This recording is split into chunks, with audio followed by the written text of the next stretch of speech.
Hi everybody, I'm Adam Rodriguez. I'm your host today on InformaGente, and today we are going to discuss staying healthy in mind and body during this time of COVID-19 and all of the momentum that's going on in our country during this time of change. Our guest today on InformaGente is the very first California Surgeon General, Dr. Nadine Burke Harris, who is a light, and I think you're all going to enjoy hearing what she has to say today. Before we begin, please let me note that these InformaGente conversations are being produced by three wonderful organizations. Listos California, which is tasked by Governor Newsom to help everyone across the state prepare for natural disasters. LULAC, the League of United Latin American Citizens, and it is the oldest Latino civil rights organization in the country, and the National Hispanic Foundation for the Arts, who advocates for more Latinx representation in front of and behind the camera while supporting Latinx film and acting students at select universities across the country.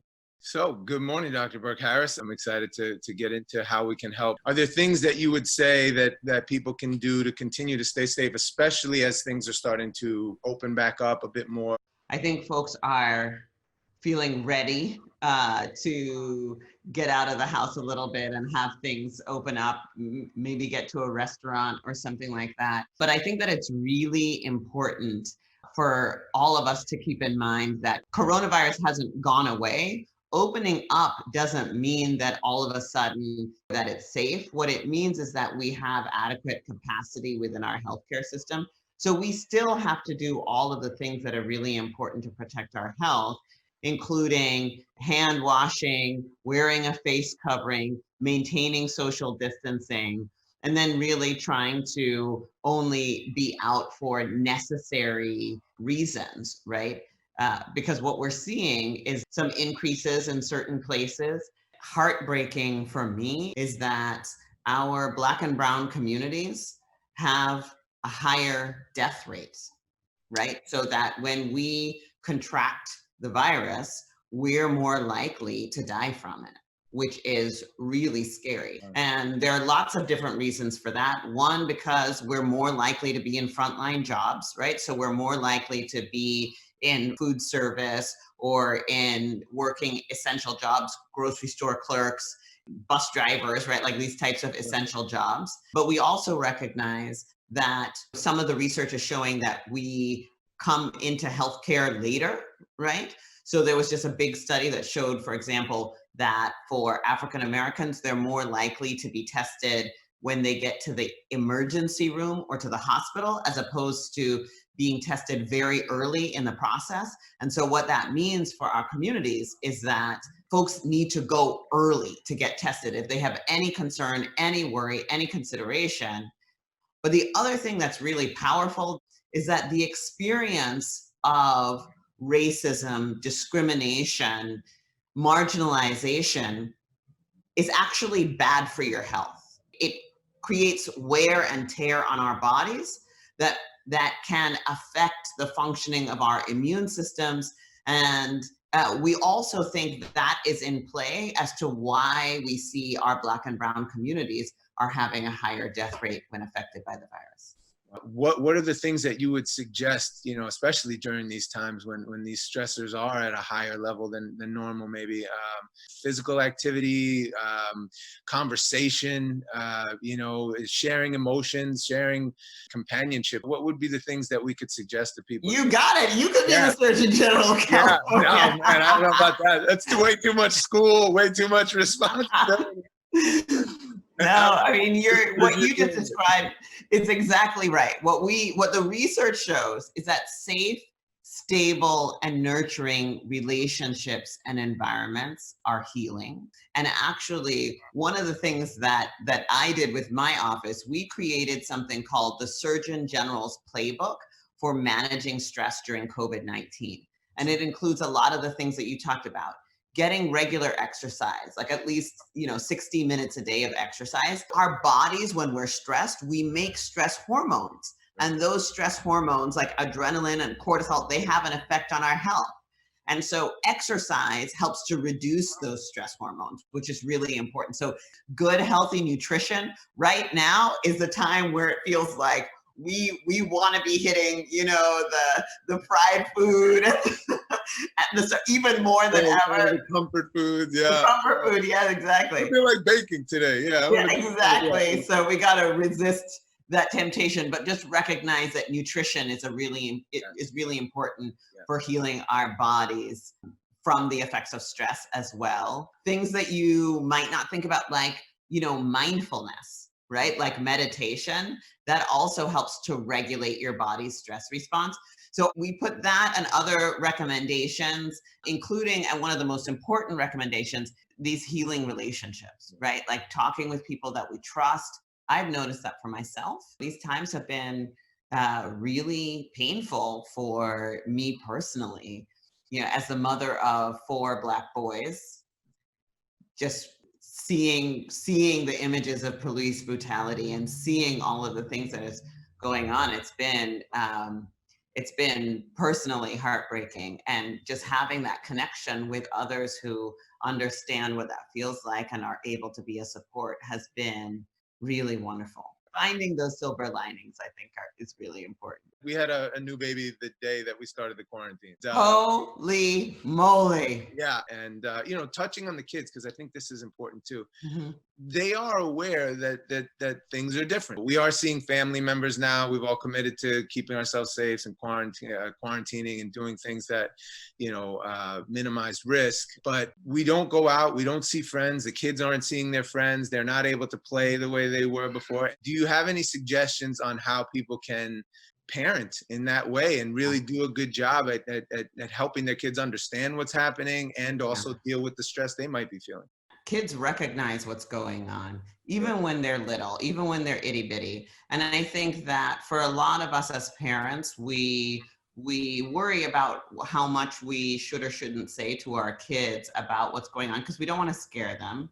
But at the same time, it's actually really important to talk to kids about what's happening in age-appropriate language, because if we don't talk to them, but they see the changes happening, they can kind of make up stories in their heads, right? So to be able to say that there's the coronavirus, so it's really important for us to stay home so that we can not only be safe, but so that we can protect other people. And one of the things that works really well, especially for little kids, is to help them make meaning and to help to empower them in the situation. So recognizing that our staying home actually keeps grandma and grandpa safe. Not being able to have that birthday party with all of your friends, that's actually what we're doing to fight the coronavirus, right?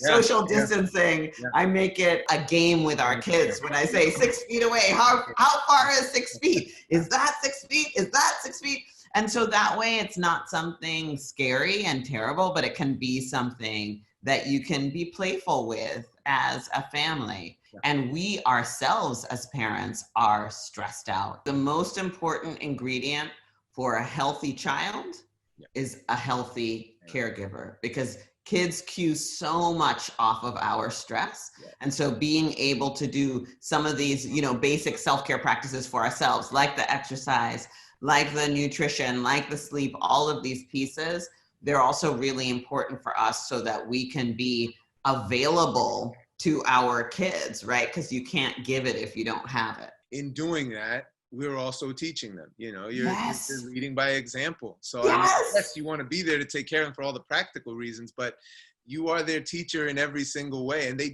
watch every little thing that we do. And so we're passing that information along. We're teaching the kids that. It's not that we can never be stressed in front of our kids. Sure. It's showing them what we do, right? How we deal with that. And so that is such an incredibly important opportunity for teaching, yes. Right? Because it's giving them those skills of how to deal with difficult situations in life. Yeah, I 100% agree. You have to show them how to handle these situations. They are learning through all of this. And I do think that in the Black and brown community, we do have a tendency to put on these masks of toughness because we are so used to living that way that we believe that we have to approach everything in life that way. And it couldn't be farther from the truth. I think that's part of what we're seeing in this moment, right? In this moment, in this struggle for racial justice, is we realize how much we've been holding inside, and we've been keeping it together because we have to in order to be able to go out into the world and participate in society in a way that is not scary or threatening or any of those things. What are some of the signs that you would say parents can look out for? I mean, kids of all ages, but especially kids that might be prone to really slipping into some mental health issues in those early teen years that are dealing with the stress of this time. Especially for teenagers, they spend so much time, oftentimes on their devices, on social media, that checking in with your kids often, kind of more often than you typically would, is really important. And some of the symptoms for teenagers can be, they may be more withdrawn. They may be just, quiet off to themselves, or they may be more aggressive and irritable and combative, right? They may have behavioral challenges. But then also, one of the things that I think it's really important for parents to recognize, that for kids of all ages, some kids will show their stress in their behavior, right? But some kids will experience it in their bodies. So some kids will have headaches or tummy aches, right? Or some kids will get sick more easily. Or if they have any kind of chronic health problem like asthma or anything like that, that's where you might see it show up. Sleep is a big one for kids, right? So you might see it affects their sleep, or especially teenagers, they may be feeling more anxiety, and they might even be able to tell you that. For littler kids, it can be a little bit more tricky to figure out. So school age kids can just really have a hard time controlling their bodies. It may seem like they're bouncing off the walls. Or they similarly can have tummy aches, headaches. For littler kids, you might even see them going back on their developmental milestones. So for a child who's potty trained, they may go back to bedwetting, or a little one who is sleeping through the night, they may then, start waking up at night again. And the most important thing are these safe, stable, and nurturing relationships for kids. And what that does is that helping kids understand that they're safe, really listening to what's going on with them and tuning in. Even sometimes just hugs, like snuggles, really are biologically healing. But the other those all the time, if I can just jump in. I suggest as much as possible, the hug. No, really, because I'm going to say this: hugs release a hormone called oxytocin, yes, and that helps reduce the stress response. Truly. I know it. Yes, so that's really important. But the other thing is that our communities often are more shy about getting mental health treatment when it's necessary, and that's actually really important. On the state website, on covid19.ca.gov, we have a whole list of resources, hotlines that people can call, from the suicide prevention hotline. There's the National Domestic Violence Hotline. There's a whole list of emotional well-being support resources, from the teen support line to the LGBTQ support line, veteran support line. Another great resource for anyone who's experiencing challenges during this time is 211. So folks can literally just pick up the phone and dial 211 and get access to resources that are local in their communities for employment, or if they need food or access to legal services, any of the above. 211 can help folks make sure that they get whatever they need in their local area. First 5 California has lots of great resources for especially parents of little ones like yourself, that around talking, reading, and singing to our kids is so healthy. So it not only helps to combat their stress, but it also helps to build their brains and helps them have a healthy development. So there's a ton of resources at first5california.com. And the thing I would say is just reach out, because if there's ever been a time to get mental health, like, there should be no stigma. Like, we're in the middle of a once in a century pandemic. Like, if it feels hard, it's because it's hard. We all need help. We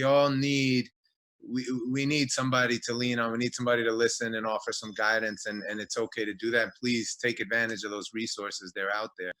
Dr. Burke Harris, this was first of all, it was a really enjoyable conversation, and I feel also very informative. On behalf of myself and InformaGente, we just want to say thank you. Oh, thank you so much. The pleasure was all mine. It was really a joy. Thank you. And a reminder, for more information on coronavirus, go to covid19.ca.gov. And en español, a covid19.ca.gov/invertida ISES, or by phone at 1-833-544-2374. I have my good friend Felix Sanchez, who is the co-founder of the National Hispanic Foundation for the Arts. And a quick word from you, Felix. Thank you, Adam. The foundation was happy to join this effort to provide the Latino community with clear and relevant information. NHFA has rallied many of its celebrity partners like yourself, Adam, to create InformaGente, a conversation series directing critical information to the Latino community, which has been amongst the hardest hit, both physically and financially, by COVID-19. We're joined by Jose Barrera from LULAC, California. Jose? Thank you so much, Felix. LULAC, as Adam had mentioned, is the largest and oldest Latinx civil rights organization in the nation. We're dedicated to serving and protecting our Latinx community across the United States. Here in California, with InformaGente, we stand united and ready to help our Black and Brown communities during the stressful times of COVID-19 and the civil rights unrest that we are experiencing. Wear your masks, be conscious of each other and the places you live in and the people you love.